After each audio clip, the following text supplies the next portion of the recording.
I mean, now everyone's going to think that I'm left-handed. But that's good, because my true identity will be concealed. Don't want to give too much away here. No, no. Keep it secret.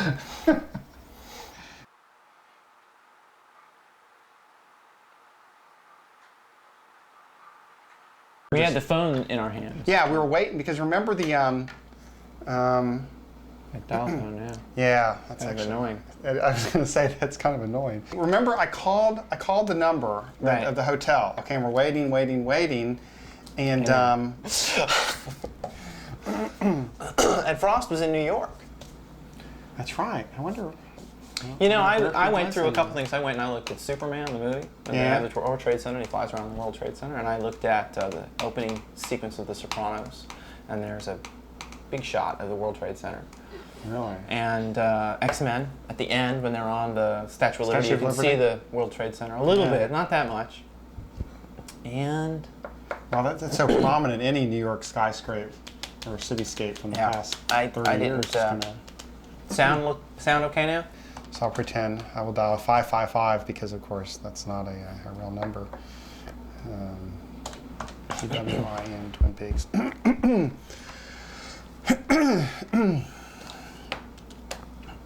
Yeah, can I speak to Mark Frost, please?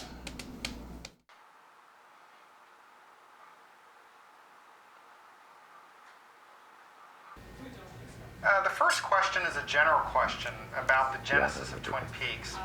Tell us a little bit about how you and David Lynch started crafting the series. Well, David and I started talking about the show at the behest of our mutual agent at CAA, a fellow named Tony Krantz, who now runs Imagine Television. And I was coming off of Hill Street Blues. David and I had worked on a couple of films together. And he thought, why don't you guys come up with a TV idea? There may be some places that are amenable to something that's a little bit out of the ordinary. So we noodled that around, and we ended up going into ABC. This was just before the writer's strike that took place. I believe it was 1988. We had a meeting maybe 2 or 3 days before the strike began, and with really no expectation of anything coming from it, and in fact, not really having much of an idea at that point. We just described a kind of murder mystery Right. set loosely, or loosely set in a small town in the Pacific Northwest. And that was about all we had at that point. We said we wanted it to have the feel of a kind of 1950s lush Peyton Place style melodrama. And David made some strange motions with his hands as he described the wind.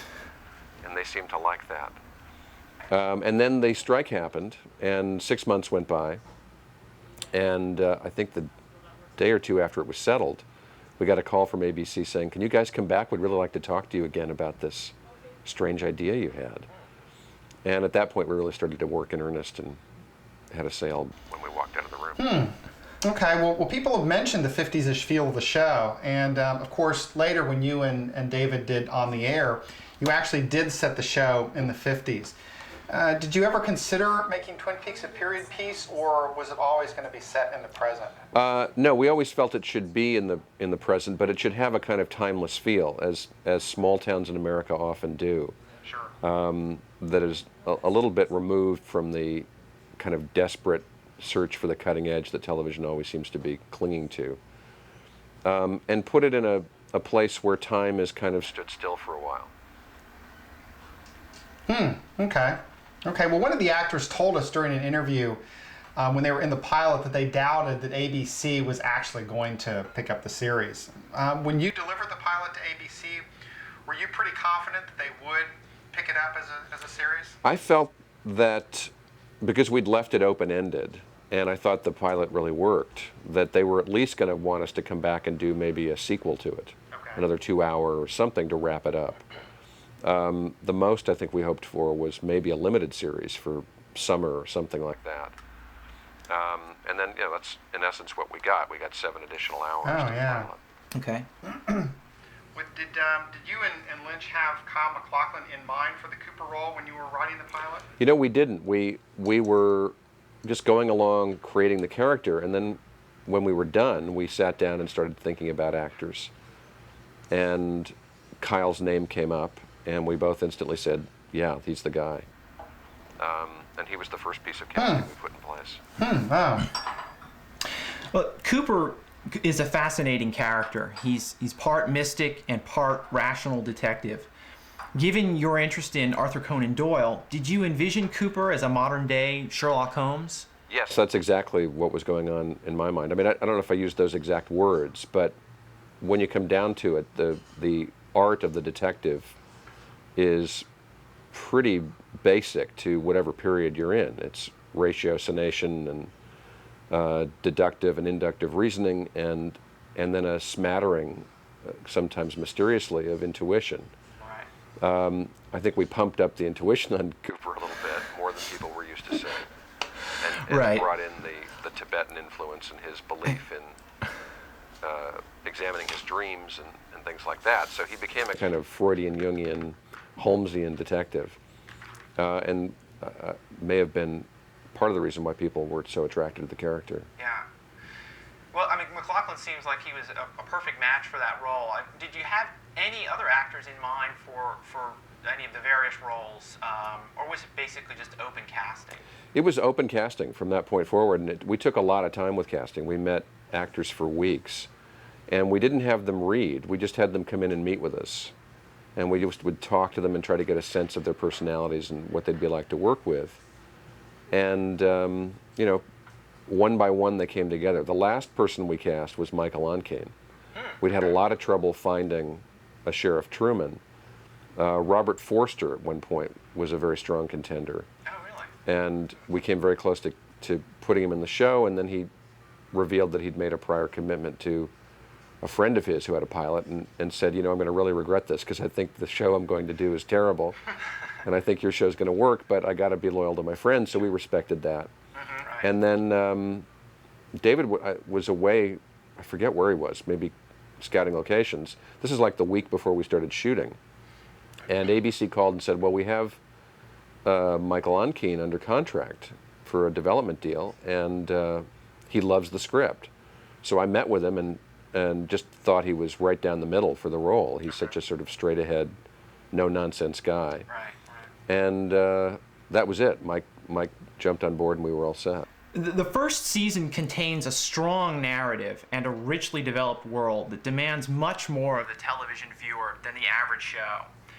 Did you worry that these demands would drive some of the audience away? Well, yeah, I felt that we were telling a story that was very dense and textured and was going to need and require people to actually pay attention. It was almost as if I was trying to test what people's endurance was for the ability to hold story strands in their head. But you know, once we started going down that direction, there was no real reason to stop. Sure. Since we had the opportunity. And at least in that first season, the stories all kind of paid off. They were all pointed in the right direction. Right. I likened it to filming a novel page by page, where you were showing the life of a town on a kind of grassroots level and getting into the lives of upwards of, I think, of 35 to 40 people. Right. Well, on the flip side, part of the appeal was the complexity of Twin Peaks. And I wonder, once it was established and on the air, whether it would have succeeded had it been watered down, had it been less complex. Well, I shudder to think what TV executives today would make of it or try to do to it. We were given an unprecedented level of control, basically because that was the ground rules that we had to agree to that we wanted to agree to before we started.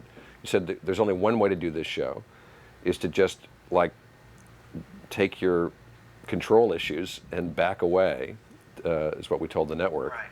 And let us see if we can make something kind of different and interesting. They were in last place. They were kind of desperate for an audience. And, you know, we just caught them on the one day when they would have said yes to an idea like this. Oh, that's interesting, because we once wrote that Twin Peaks Reflected the indulgence of its creators, the willingness of Lynch and Frost to let their imaginations run free with little regard for the economic forces of network TV. Did you initially consider Twin Peaks a short-lived experiment in alternative entertainment? And on top of that, did you feel a sense of freedom in that first season? Well, we did. The main thing that allowed us to do that is that David and I were the studio. We didn't align ourselves with one of the big, powerful television producing factories and rely on them to deficit finance our show. We made a deal with a foreign distributor to pick up the deficit on the shows, and we were our own we were our only disciplinary forces in terms of how much money we spent. So there were no creative pressures coming from a studio, and that only left the network. So, once we'd kind of crossed that hurdle with them, then we were left to do pretty much what we wanted. And from that point forward, we said, why should we deny ourselves anything creatively? Let's just go for it. Right. And I think that's evident, certainly when you watch that first season. I have a question, though, about the European ending to the pilot, which is really the only part that wasn't initially intended to air, but then it was incorporated into the dream sequence. First of all, why did you make that decision to take that material, which from what I understand was something you were contractually obligated to do for a European release, and put it into the series? Well, we had cooked up this wrap-up ending for the pilot, as you said, for a contractual obligation to our foreign distributor, because they wanted to release the pilot as a 2-hour movie on video in Europe. So it was a pretty ridiculous thing to try to do, to wrap up a very complicated show in about 3 minutes. Right. And we had to do it in a sort of Deus Ex Machina fashion. But the stuff that David came up with stylistically was so cool and weird that we just felt, there's something we should try to incorporate into the show. And in it was the strand of the idea of the demon killer, Bob, which became a pretty important part of the second season. So we thought, why let 3 good minutes of film go to waste? Let's try to figure out a way to incorporate it into the main flow of the story. Sure. But did you intend for that dream sequence, which occurs early in the first season, to drive the narrative basically for the rest of the first season? Or was that something that you were still leaving open to definition?